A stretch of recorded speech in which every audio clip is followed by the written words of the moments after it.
3 години. 3 години, за които научих, че една крачка никога не е достатъчна, за да направиш пътека. Трябват много крачки.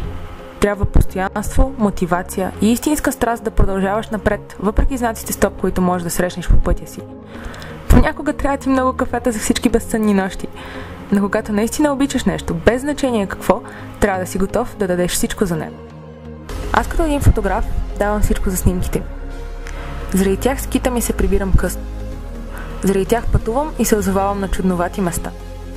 Заради тях прекарвам по цели нощи пред компютъра, обработвайки.